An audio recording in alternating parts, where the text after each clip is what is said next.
อ้าวตัวนี้ขี้คานแท้คนมันนุ่มๆไหมสุดเสีย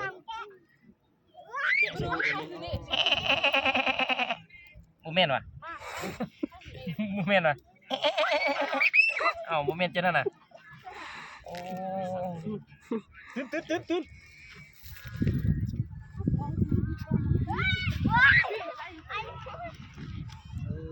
เบิ่งทางนั้นนะบุญแปะเบิ่งแพะ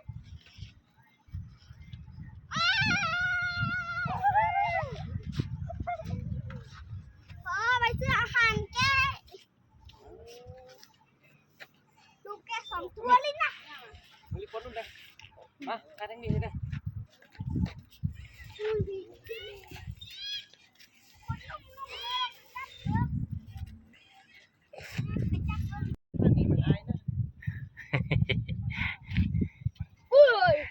อันนี้แม่ตัวนี้คำฮูนะตัวนี้เนี่ย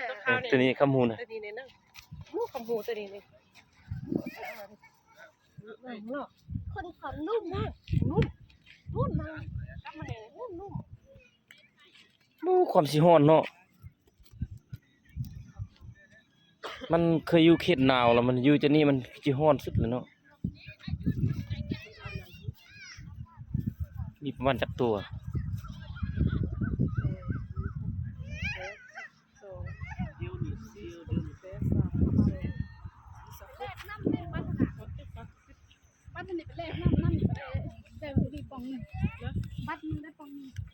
แรกไหม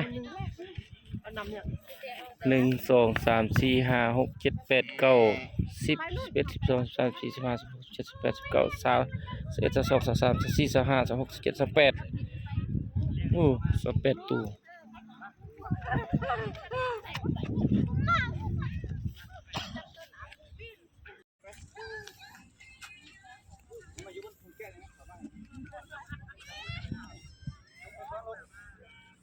มันบ่ให้ลูกบ่ให้โอ้ยแพะของงามไทยเลยของงามเลย